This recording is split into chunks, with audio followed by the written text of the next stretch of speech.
bir şiirigizde nerse ol ijat, nerse ol şiiriyet, min gımrım boyu şuşa sıralarga cevap izlim dip yazasız. Şair yazışı kim ol, nerse ol biyografiya. Biyografiyan boy bulsa, senin ijatın da boy bolar. Tariximizga көз салсак, элегрәк безнең шагыйрьләребез шигырь укып мейдан җыйганнар. Менә бүгенге көндә шигъриятның көче бар дип әйтеп буламы? Поэзия нәрсәдән тора ул? Фикердән һәм хистән. Әгәр дә фикер генә булса, шигъриятта, ул инде шигърият булмыйча менә аслында. Салкын булыр иде. Салкын буланы укучы кабул итмәй. Җыр дөньясына алып керүче шәхес, ул да булса, даһи җырчыбыз Илһам ага Шакиров булган. Бар акылга гөлгә күчкән дип язгансың ди. Мин аны сузып җырлыйм, кара акыллыгы дип. Аннан соң менә мин Бөтенләй башка сүз килеп чыга шулай дип. Әйе, шалкарт булып, киччыгыга талам, сабый булып, таңда уянам.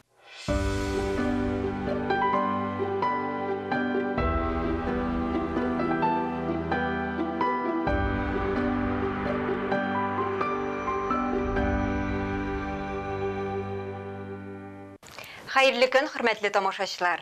Татарстан 24 каналында турыдан-туры эфирда мәдәни агарту тапшыруы. Барыгызга да матур һәм уңышлы көн теләп, сезне сәламлыйм мин, Гөлүсә Сыңгатуллина.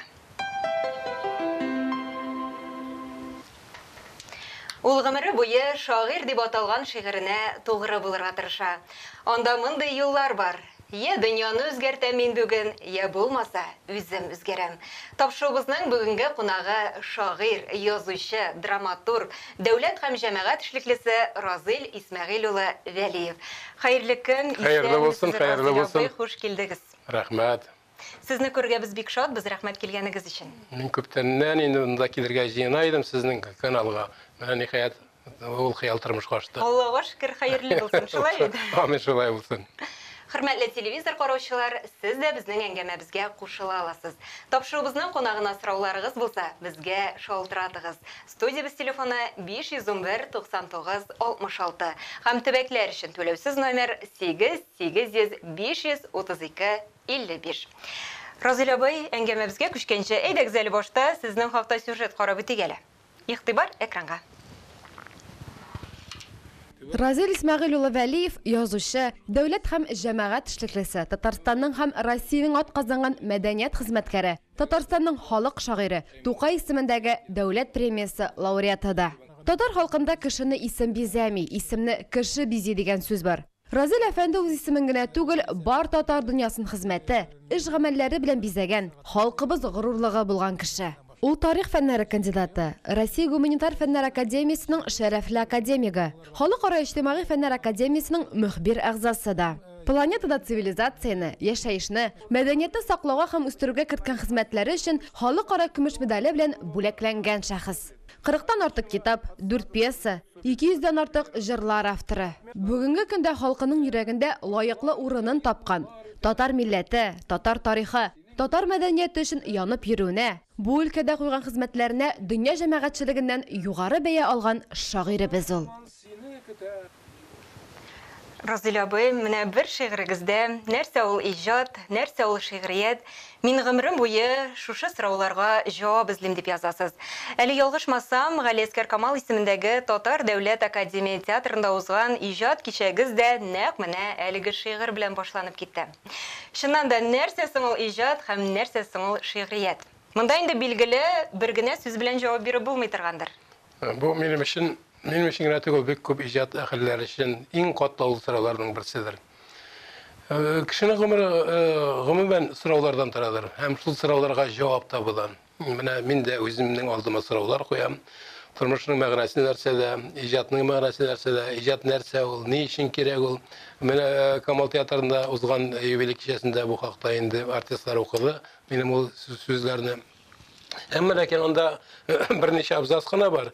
Ул берничә абзацта гына иҗатның нәрсә икәнен һич кенә дә аңлатып булмый. Шунысы мөһим дип әйтер идем мин. Кеше инде әйткәнемчә гомер үзенә сораулар бирә, шуларга җавап эзли. Һәм менә мин дә әле дәвам әйтәм, сорау бирәм, җавап табам, җавап эзлим. Һәм бөтен гомерем минемчә шушы сорауларга җавап биреп үтәчәк. Һәм минем бу сорауларыма җавапны иң беренче чиратта минем иҗатымнан табарга була. Минем шигырьләремне укып, җырларымны тыңлап, хикәяләремне, повестларымны, романнарымны укып барса кеше, ул сорауларга өлешчә җавап табар. Аңлашылды фикрегез. Соңгы елларда шигъриятне чәчәкләү, шул ук вакытта чуарлау күренешләре күзәтелә башлады. Ягъни инде катлауландыру дип әйтик. Менә моңа карашыгыз ничек? Шуннан да бу нәрсә күзәтелә безнең шигъриятта бигрәк яшьләр арасында. Шунысы куанычлы, соңгы вакытта безнең шигъриятебезгә, әдәбиятебезгә бик тә талантлы яшьләр килде. Бигрәк тә кызлар килде, хатын кызлар килде. Ул безне бик нык сөендерә. Хатын кыз бит гомумән хискә байрак була. Поэзия нәрсәдән тора ул? Фикердән һәм хистән. Әгәр дә фикер генә булса шигъриятта, ул инде шигърият булмыйча менә асында. Салкын булыр иде. Салкын буланы укучы кабул итмәй. Әгәр дә хис кенә булса, шулай ул кабул ителмәй. Бу яктан караганда хатын кызда хис күбрәк. Әмма ләкин фикер булганнар да шактый күп. Менә бу чәчәкле, шуклы итеп шигырь язу соң вакытта бик тә модага кирип китте. Шул хәтле образлы итеп, матур итеп язалар әбиттеге. Менә кай вакытта бит кайбер агачлар чәчәк ата язкыны. Яфрагы да күренмәй, әле җимеше дә юк, чәчәк тә чәчәк, чәчәк тә чәчәк. Бит чәчәк матур ул. Чәчәктән соң нәрсә? Чәчәктән соң яфрак, Җимешен көтәбез, шулай бит. Көтәбез. Менә мин дә шул җимешен эзлим. Чәчәген күреп куанам, әмма ләкин җимешен эзлим, кай вакытта таба алмыйм. Димәк, менә шушы хисләр эчендә фикер дә булырга тиеш. Мин менә ул яшь шагыйрьләрнең кайберләренең нәрсә әйтергә теләгәнен аңламыйм. Менә бу шигырь белән шул хәтле матур шигырьаның, шул хәтле сүзләргә бай, телебезне шул хәтле өстә файдалана, куллана ул. Әмма ләкин нәрсә әйтергә теләгәнен мин аңламыйм, бәлки аның әле әйтер сүзе юктыр. Ул яшь әле. Ниндидер фикерең булыр өчен, әйтер сүзең булыр өчен биография булырга тиеш. Минем һәр вакыт әйтә торган сүзем бар, аны мин генә түгел, электә әйткәннәрдер инде. Шагыйрь, язучы кем ул, нәрсә ул? Ул биография. Биографияң бай булса, синең иҗатың да бай була. Син бит гел фантазия белән генә яши алмыйсың. Син нәрсәләр күрергә тиеш, күңелең аша үткәрергә тиеш, аны кичерергә тиеш. Бары тик шуннан соң гына шигырьгә яисә әдәби әсәргә, башка әдәби әсәргә азык була, ризык була, шимал була. Менә бу яктан караганда яшьләрнең әле андай шималы юк. Әмма ләкин төтө күз тимәсен, язсыннар, телне баетсыннар. Һәм киләчәктә һичшиксез бу тәҗрибәдә килер, биографияда байыр һәм аларның иҗатлары да байыр дип мин өметләнәм. Алла бирсә. Аннан соң бит әле тарихыбызга күз салсак, элегрәк безнең шагыйрьләребез шигырь укып мәйдан җыйганнар. Менә бүгенге көндә шигъриятның көче бар дип әйтеп буламы? Мәйдан җыю ул шактый катлаулы нәрсә. Ул беренчедән шагыйрьләрдән торадыр, әмма ләкин монда әле шагыйрьләрдән дә мөһимрәге укучылардан, тыңлаучылардан тора торгандыр. Безнең халкыбыз шигырь тыңларга әзерме? Бүгенге көндәге халык, бүгенге көндәге вазгыять халыкны шигырьдән, әдәбияттан шактый читләштерде. Халык бүген күбрәк үзенең язмышы турында уйлый, тормышын алып бару турында, гаиләсе турында уйлый, ише турында уйлый, әдәбиятка, сәнгатькә игътибар күп дәрәҗәдә кимеде. Икенче планга күчте. Бу һичшиксез булай булырга тиеш түгел. Мин менә вакытлы чагына күренеш дип саныйм. Инде 60-нчы, 70-нчы, 80-нчы елларны мин күз алдымда тотам. Анда мин Мәскәүдә укыдым ул вакытта, әдәбият институтында. Анда стадионнарда 100,000 кешене җыеп, Евтушенколар, Вознесенскийлар, Билла Ахмадуллинлар, Рождественскийлар поэзия, шигърият кичәләр үткәрәләр иде. Һәм бездә дә шулай ук. Бездә дә инде стадионда ук булмаса да, безнең театрларны тутырып, инде зур залларны тутырып, шигырь кичәләр үткәрә идек. Хәзер дә үткәрәбез без, әмма ләкин инде күбрәк катнаш формада бара кебек. Хәзер инде күбрәк андый кичәләр җыр белән шигырьне бергә берләштереп бара. Монсы шулай ук кызыклы форма. Җыр бит шулай ук шигырьдән тора. Җырның бит сүзләре бар, шигърияты бар. Димәк, безнең халык инде мин әйткән фикерне, монда хис белән фикерне берләштерә, куша дигән сүз. Бәлки бүгенге көндә шулай кирәктер дә. Чыннан да. Ondan соң менә шушы көннәрдә генә мин сезнең радио дулкыннар аша бер әңгәмәгезне тыңлап барган идем. Һәм анда сез шундый бер кызыклы фикер әйттегез. Тәнкыйть ул төрле була. Бар үстерәм дип тәнкыйтьләүчеләр һәм бар үтерәм дип тәнкыйтьләүчеләр. Менә шуннан да иҗатчыларга инде еш кына тәнкыйть сүзләре белән дә очрашырга туры килә. Менә ничек аерырга соң аларны? Кем ничек аера инде? Кем тәнкыйтьне ничек кабул итә? Төрле кеше бит тәнкыйтьне төрлечә кабул итә. Хәтта йомшак кына тәнкыйтьне кайбер кеше бик авыр кичерә. күңел аша бик авыр үткәрә. Андый кешеләргә аеруча сак булырга кирәк. Тәнкыйтьче кеше, әгәр дә тәнкыйтьче булмаса да, тәнкыйть фикере әйткән кеше кем белән сөйләшүе, кем белән аралашуы турында уйларга тиеш. Ул бит гадәти тормыштагы шикелле дә. Менә әгәр дә син бер тупасрак кеше белән аралашасың икән, аның белән инде бик тә нәзакәтле итеп сөйләшмисең, гади телдә сөйләшәсең. Әгәр дә инде бик тә шул хәтле нәзакәтле кеше белән, бик тә әзерлекле кеше белән, әдәбият ягыннан, сәнгать ягыннан бик тә әзерлекле кеше белән сөйләшсәң, син башка төрле тонда сөйләшәсең. Менә монда да тәнкыйтьтә дә шулай булырга тиеш. Кем белән сөйләшкәнеңне, кем белән фикер алышканыңны бик тә яхшы сизеп, тоеп эшләргә кирәк. Ә инде тәнкыйтьнең әйткәнемчә, чыннан да ул төрле сыйфаттагылары бар. Кайберләр тәнкыйтьле инде, мин ни хәтле ныграк сүксәм, ни хәтле ныграк тәнкыйтьләсәм, ул шул хәтле файдалырак дип. Юк, андый тәнкыйть киресенчә иҗаттан күңелне сүрендерергә мөмкин, кешенең күңелен сындырырга мөмкин. Бар шундый тәнкыйть, шул ук фикер ул, әмма ләкин аны матур итеп әйтә. Әгәр дә менә булай әйтсәң, ничегрәк булыр иде дигән шикелле. Менә булай булса матуррак яңгырар иде ул. Менә булай булса ул сәнгатьчәрәк булыр дип әйтсә икән, тәнкыйть ул үтемлерәк була. Югыйсә фикерләре бер аның.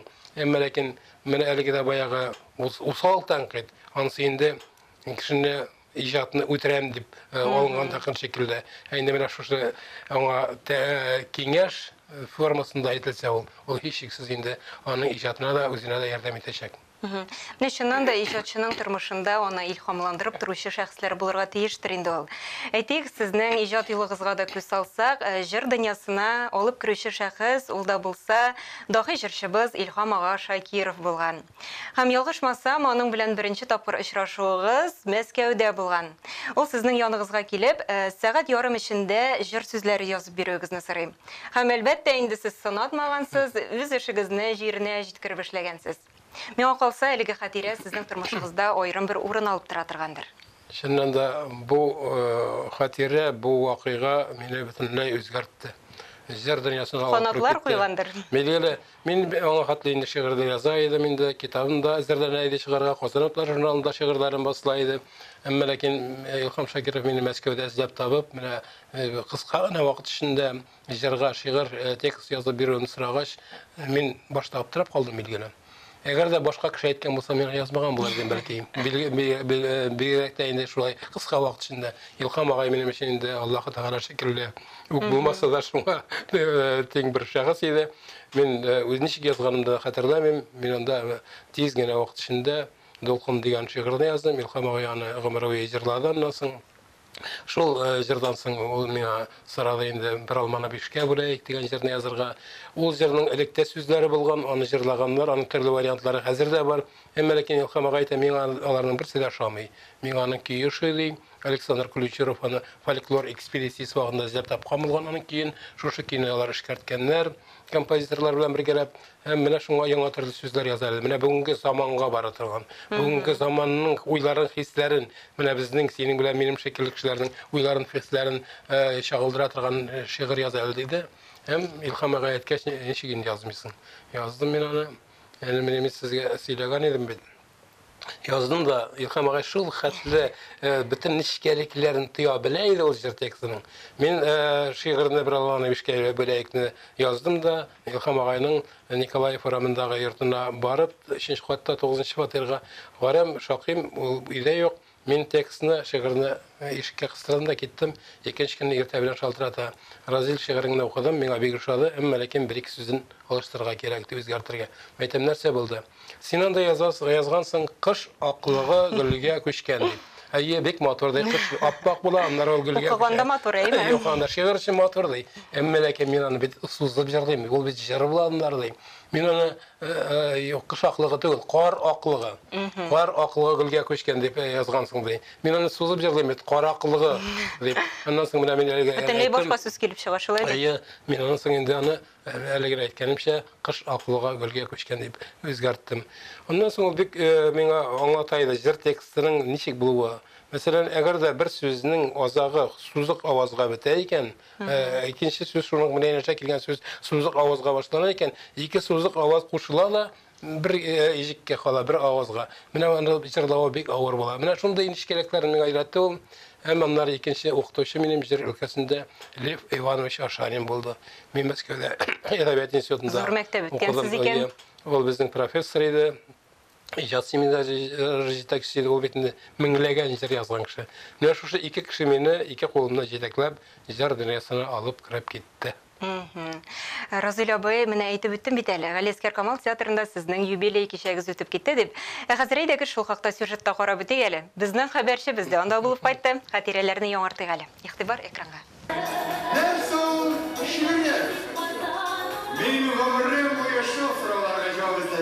Күптән түгел Камал театрында Разил Вәлиевнең 75 яшьлек юбилее гөрләде. Әйтергә кирәк, мөхтәрәм шәхсебезне котларга дип киң җәмәгатьчелек җыелган иде. Benim ulavım boyunca biz özümüzün grup adetlerimizni, dillerimizni, jırlarımızı, şehirlerimizni yazgan yazmışlarla Razil Vəliyev'den iske alıp, okup, ballarımızga terbiye verip, bıraklayıp, saklap alırız. Şanışımız ilk soğuk. Razil, təbrikliyim. Шара барышында Разил әфәнде иҗат иткән шигырьләр укылды, җырлар җырланды. Очрашу бәхете миңа насип булды, мин мәктәптә укыганда вакытта ук. Ул Ялкын журналында җаваплы сәркәтиб иде. Мин бер ял көне матбугат йортына килеп кердем. Кеше юк. Бикле бер бүлмәгенә ачык, анда бер сакаллы, күзлекле кеше язып утыра. Нитем, менә мин шигырьләр алып килгән идем. Ул әйтә, Ялкыны бит ничек син монда кирдең, ул вакытта милиция тормый әле. Әйтәм, мин инде язучыларга ялкыны юктыр дип уйлаган идем. Ул шуны һаман сагынып, шаярып, искә алырга ярата.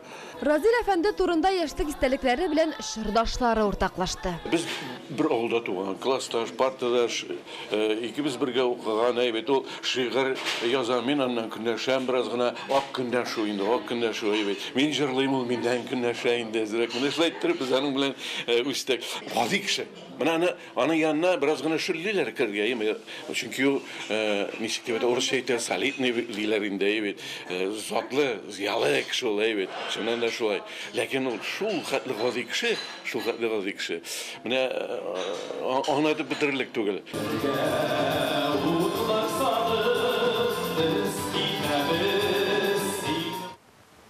Разил абый, шуннан да юбилей кичәгез мотор булып үтеп китте. Миңа калса, әле бүгенге көндә дә сагынып искә ала торгансыздыр. Юбилей көндәре инде ул ишеннән дә һәркемнең күңелендә мәңгелеккә саклана торгандыр, чөнки юбилей ул үзеңнең моңа кадәр кылган эшләреңә, кылган гамәлләреңә нәтиҗә ясау.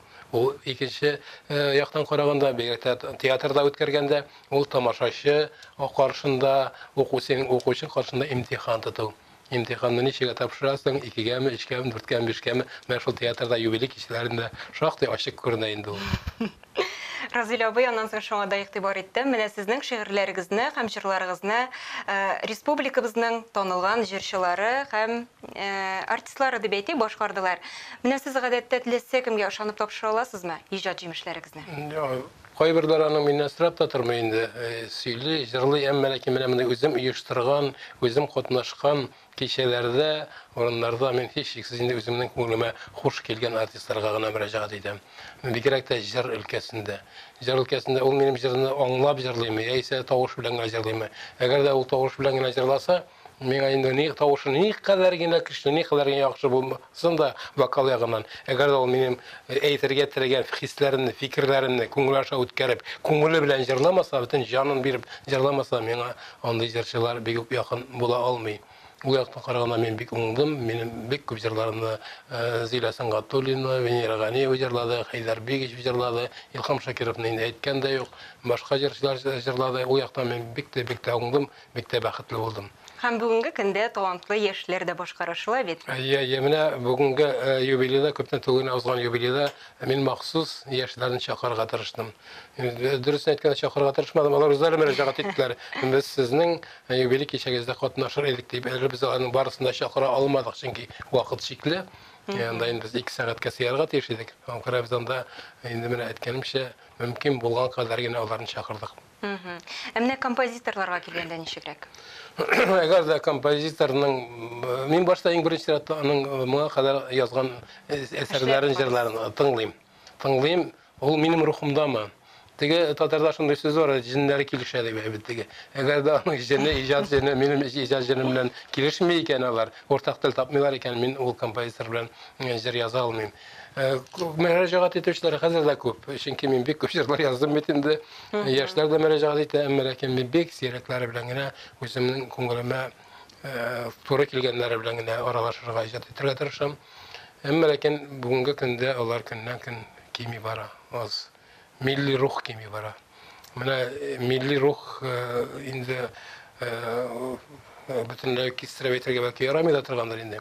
Резида Ахьяровлар, Луиза Батыр Болгарилар белән инде шул чордан соң бик нык атка тәгәрәде. Бар бүген дә мотор җырлар язучылар, менә мин бик тә хөрмәт итәм Миләүшә Хәйруллинаның иҗатын. Аның белән дә бер җыр яздык, ул япь-яшь композитор, әмма ләкин танылып килә. Илмир Низамов белән дә берничә җыр яздык. Аның да миңа иҗаты бик тә якын. Әмма ләкин бәлки мин белеп бетермәймдер, күреп бетермәймдер. Киләчәктә алар белән күбрәк аралашырга кирәк. Алла версә. Разил абый, ни кызганыч, тапшыруыбыз инде үзенең ахырына да якынлашып килә. Бәлки тапшыруыбызны йомгаклап, тамашачыларыбыз хузурына берәр шигырегезне укып китсәгез, бик рәхмәтле булыр идек. Бер көнем, минем бер көнем шушылай уза. Тыңлыйк әле. Кемнәр дошман, кемнәр дуссың миңа. Буталып ла беттем дөньяда, шалкарт булып кичегә талам, сабый булып таңда уянам. Яхшыларын, моторларын гына җыеп куям җанга сүзләрнең, һәр иртәне зәңгәр күккә баккач, зәңгәрдәнә тагын күзләрем. Сәламләгән чакта кешеләрне, булмасын дип каты кулларым, саф чишмәгә барам, беләм чөнки дорфалыкны аның юарын. Бусагадан сабый бала кебек атлап китәм тәүге адымны, бөтен дөнья миңа көлеп карый, бөтен дөнья шундый ягымлы. Урман кырлар тыңлый сүзләремне, һәр сүземә минем ышана, кешеләр дә көлә шат күңелле, бүленмәгән дуска, дошманга. Бәхет атлы хыял дәүләтенә карап барам үзем юл салып, бар күңелем тулы кояш белән, тамчы да яуганда усаллык. Аяз күкне кинәт булут баса, мин кычкырам хыял алдадың, күкләр күкрей әйтерсең лә ул мин, яңагына сугам ялганның. Егылам да торып алга атлыйм, абынам да тагын егылам, һәм кемнәрдер кулларымнан тартып яздырмакчы була юлымнан. Кемдер мине әйди алга таба, кулларын янар ут алган, кемнәрдер дәшә башка юлга, яхшы белән яман буталган. Кулларымны тартып алам да мин, үз сукмагым буйлап йөгерәм, ябылганда офык капкасына, көч хәл белән килеп өлгерәм. Офык сала алтын бишегенә, мин саташам, тирлим, ут янам, шалкарт булып кич йокыга талам, сабый булып таңда уянам. Искиткеч бүләк булды бу. Бик зур рәхмәт сезгә, Разил абый. Шуның белән инде саубуллашабыз. Алла табада сезгә зурдан-зур уңышлар телибез. Сәламәт булыгыз, исән сау булыгыз. Рәхмәт бик зур. Тагын бер кат рәхмәт сезгә. Үзегезгә бик зур рәхмәт. Яңадан яңа очрашулар насыйп булсын. Амин, шулай булсын. Сау булашабыз. Хөрмәтле телевизор караучылар, сез Татарстан 24 каналында мәдәни агарту тапшыруын карадыгыз.